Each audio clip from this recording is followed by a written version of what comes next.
వస్తున్నాను డాడీ. ఏంటి daddy? Office రూమ్కి వెళ్ళి నా బండి తాళాలున్నాయి, వెళ్ళి తీసుకొనిరా. అలాగే డాడీ.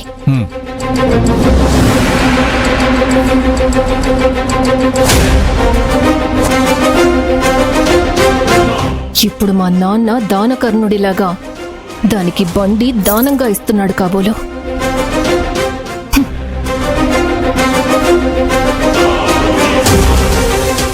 ఎదుగోండి డాడీ.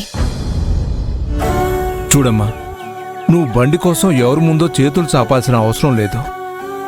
నీ పరిస్థితులన్నీ చక్కబడి ఆ బేబమ్మ కొడుక్కి అప్పు తీర్చిన తర్వాతే ఈ బండి నాకివ్వు.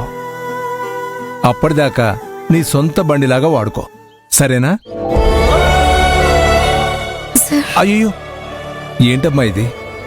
ఆ దేవుడు ఏ రూపంలో ఉంటాడో తెలీదు సార్. ఆయన కనుక భూమి మీద ఉండుంటే ఖచ్చితంగా మీలాగే ఉంటాడనిపిస్తోంది. ఏ జన్మలో ఏ పుణ్యం చేశానో మీరు నాకు దేవుడిలా దొరికారు సార్. మీ మేలు ఈ జన్మలోనే కాదు, ఏ జన్మకి మర్చిపోను సార్. నేను చేసే ఈ చిన్న సహాయానికి నన్ను దేవుణ్ణి చేయొద్దమ్మా. నువ్వు నా బిడ్డలాంటి దానివి. నీకు కాకపోతే ఇంకెవరికి సాయం చేస్తాను? Thank you sir, thank you so much. నా బండి లాక్కొని నా కడుపు మీద కొట్టాలని చూసిన ఆ బేబమ్మకి, ఆవిడ కొడుక్కి బ్రతికి చూపిస్తాను. నేనంటే ఏంటో వాళ్ళకి తెలిసొచ్చేలా చేస్తాను. ఉంటాను సార్. జాగ్రత్తమ్మా.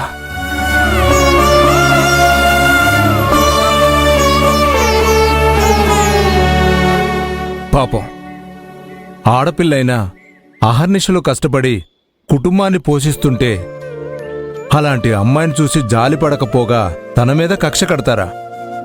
వాళ్ళసలు మనుషులే కాదు.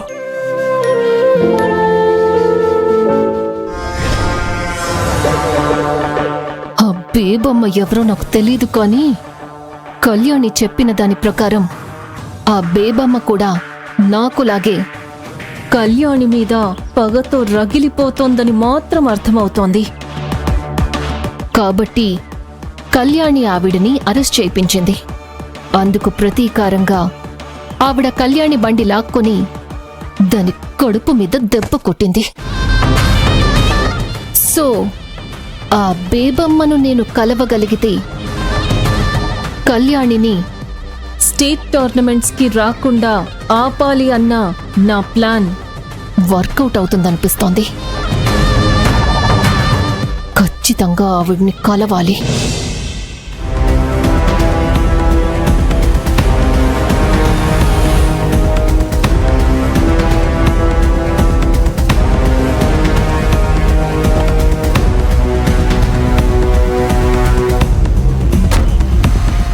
ఆపు.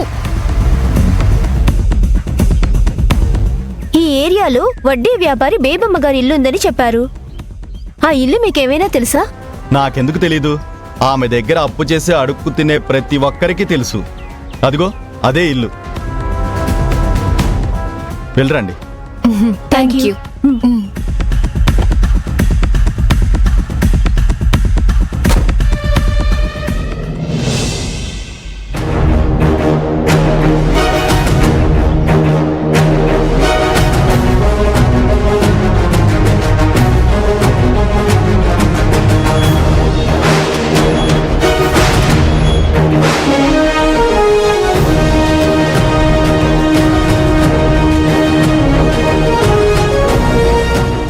ఇదిగో ఇదే ఆ కళ్యాణి బండి. అవునే, ఇది లేకపోబట్టే కదా మీ నాన్న బండి అడుక్కుని వెళ్ళింది. అందుకే కదా మనిద్దరం బేబమ్మ ఇల్లు అడుక్కుంటూ వచ్చింది. వెళ్దాం పదా. ఏమండి, ఈ వీడియో చూసారా? 41 రోజులు రావి చెట్టు చుట్టూ తిరిగితే పండంటి బిడ్డ పుడుతుందంట. ఎవరికి? రావి చెట్టుకా? కాదండి, పూజ చేసిన వాళ్ళకి పుడుతుందంట. ఏమే, పిల్లలు పుట్టాలంటే తిరగాల్సింది చెట్టు చుట్టూ పుట్ట చుట్టూ కాదే, మొగుడు చుట్టూ తిరగాలి. కానీ నువ్వేమో లేచిన దగ్గర నుంచి మీ అమ్మ చుట్టూ తిరుగుతుంటావు. ఇక మనకెప్పుడు పిల్లలు పుడతారు చెప్పు? చాలే ఆపండి, మీతో ఏం చెప్పినా వెటకారమే.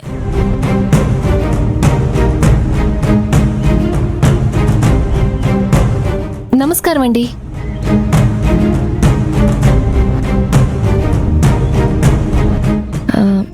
నమస్కారం అండి. మీరు? నా పేరు ఝాన్సీ అండి. నేను బేబమ్మ గారిని కలవడానికి వచ్చాను. ఓ అలాగా, రండి కూర్చోండి.